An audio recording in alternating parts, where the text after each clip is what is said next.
আজকের এই এক্সপ্লেইনারে স্বাগতম। কোনো ভনিতা ছাড়াই চলুন সরাসরি মূল বিষয়ে ঢুকে যাই। আজ আমরা এমন কিছু অত্যন্ত সেন্সিটিভ আর জটিল দাবি নিয়ে কাটাছেঁড়া করব, যেগুলো দক্ষিণ এশিয়া অঞ্চলের সামরিক সরঞ্জাম কেনাকাটা এবং এর সুদূর প্রসারী কৌশলগত প্রভাবের সাথে সরাসরি যুক্ত।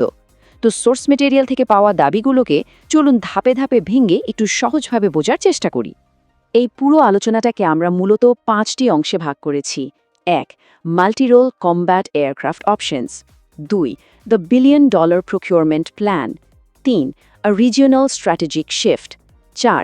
Neighbouring geopolitical players. আর সবশেষে 5. Information warfare and propaganda. আচ্ছা, প্রথমেই শুরু করা যাক আমাদের প্রথম point, multirole combat aircraft options দিয়ে। ন্যাশনাল ডিফেন্স কলেজের যে আলোচনার কথা সোর্সে বলা হয়েছে, তার একেবারে কেন্দ্রেই আছে এই এয়ারক্রাফটগুলো।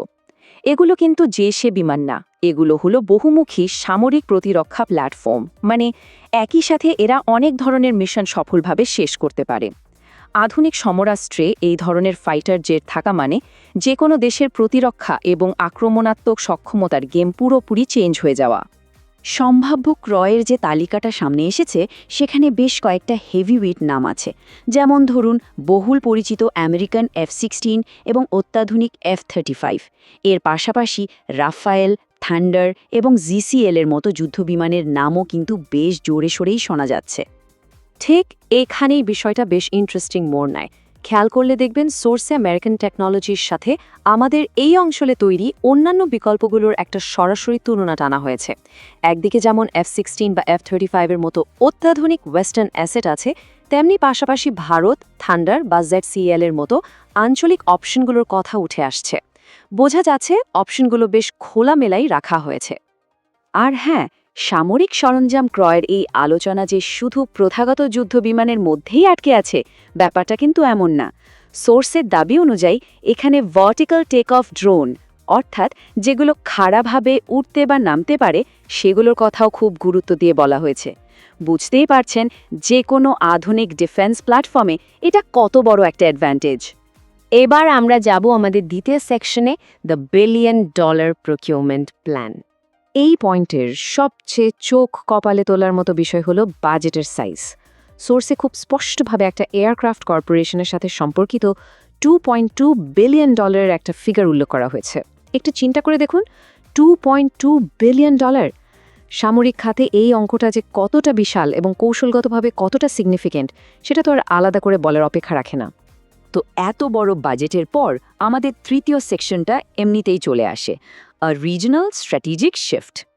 এত বিপুল পরিমাণ ডিফেন্স স্পেন্ডিং মানেই কিন্তু ব্যাপারটা আর শুধু কিছু নতুন হার্ডওয়্যার কেনার মধ্যে সীমাবদ্ধ নেই। সোর্সে এখানে একটা স্পষ্ট টাইমলাইন বা কালানুক্রমিক অগ্রগতির কথা বলা হয়েছে, যেখানে প্রতিরক্ষা মন্ত্রী এবং সামরিক বাহিনীর উচ্চপদস্থ কর্মকর্তাদের নেতৃত্বে এই পদক্ষেপগুলো নেওয়া হচ্ছে।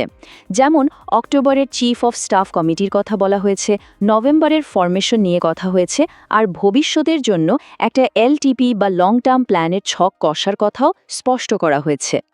একদম সোর্সের ট্রান্সক্রিপ্টের দিকে তাকালে এই নির্দিষ্ট লাইনটা চোখে পড়বেই। এ ইজ আ স্ট্র্যাটেজিক শিফট, বা এটি একটি কৌশলগত পরিবর্তন।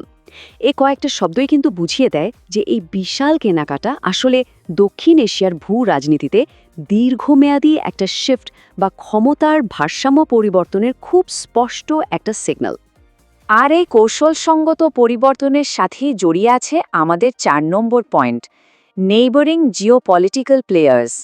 যখনই কোনো অঞ্চলে এমন বিশাল কোনো স্ট্র্যাটেজিক চেঞ্জ আসে, তখন স্বাভাবিকভাবেই আশপাশের বিভিন্ন শক্তির একটা জটিল ইকুয়েশন সেখানে তৈরি হয়। সোর্সে খুব চাঞ্চল্যকর কিছু দাবি করা হয়েছে, যেগুলো আমরা এখানে নিউট্রালি ম্যাপ করার চেষ্টা করেছি। যেমন বাংলাদেশের উত্তর পূর্বাঞ্চলকে অপারেশনাল ফোকাস হিসেবে দেখানো হয়েছে, ভারতের ক্র্যাক বা ফাটলের কথা বলা হয়েছে, পাশাপাশি পাকিস্তানের ISI এর গোয়েন্দা নেটওয়ার্কের সম্পৃক্ততা, এমনকি তালেবানদের মতো একটা আঞ্চলিক শক্তির কথাও এই চলমান পরিস্থিতির সাথে জুড়ে দেওয়া হয়েছে। আর এই পুরো সাউথ এশিয়ান জিওপলিটিক্যাল ড্রামার মধ্যে সবচেয়ে চমকে দেওয়ার মতো বিষয়টা কি জানেন? সোর্সটা হঠাৎ করেই একটা নিউজিল্যান্ড স্কোয়াড্রনের কথা সামনে নিয়ে আসে। একদম আউট অফ নোওয়্যার আসা এই দাবিটা পুরো ন্যারেটিভকে আরও অনেক বেশি কৌতূহল উদ্দীপক করে তুলেছে। ফাইনালি আমরা চলে এসেছি আমাদের শেষ সেকশনে, ইনফরমেশন ওয়ারফেয়ার অ্যান্ড প্রপাগ্যান্ডা। এতক্ষণ তো আমরা ফিজিক্যাল মিলিটারি প্ল্যান নিয়ে কথা বললাম, কিন্তু এখন দেখা দরকার এগুলো আধুনিক ডিজিটাল দুনিয়ার সাথে কিভাবে জড়িয়ে যাচ্ছে।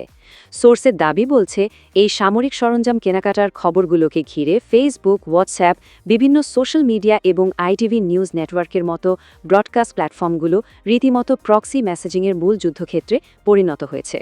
সোর্সে তো সরাসরি এই দাবিও করা হয়েছে যে নির্দিষ্ট কিছু অ্যাকাউন্ট এই সোশ্যাল মিডিয়া নেটওয়ার্কগুলোতে রীতিমতো প্রোপাগান্ডা মেশিন হিসেবে কাজ করছে। উদাহরণ হিসেবে royal proxy network news propaganda অ্যাকাউন্টের কথা বলা হয়েছে, যারা কিনা এই পুরো ন্যারেটিভটাকে নিজেদের মতো করে ম্যানিপুলেট করার চেষ্টা করছে। আর এই ডিজিটাল অপারেশনগুলো কতটা গোছানো সেটা বোঝাতে একটা নির্দিষ্ট রিক্রুটমেন্ট পাইপলাইনের কথাও বলা হয়েছে। দাবি করা হচ্ছে প্রথম ধাপে ফেসবুকে একটা মাদারবোর্ড বা মূল হাব তৈরি করা হয়, আর এরপর সেখান থেকে এই নেটওয়ার্ক অপারেশনগুলোর জন্য একদম টার্গেট করে ইঞ্জিনিয়ারদের নিয়োগ দেওয়া হয়। ভাবা যায়। তবে হ্যাঁ, প্রোপাগান্ডা আর প্রক্সি নেটওয়ার্কের এত শত দাবির মাঝে সোর্সে একটা খুব ভাইটাল পয়েন্টের উপর জোর দেওয়া হয়েছে, আর তা হলো ভেরিফায়েবল এভিডেন্স বা যাচাইযোগ্য প্রমাণ। কারণ এত নয়েজ বা গুজবের ভিড়ে $2.2 বিলিয়ন এই বিশাল সামরিক পরিকল্পনার সত্যতা যাচাই করার জন্য নিরেট প্রমাণের কোনোই বিকল্প নেই।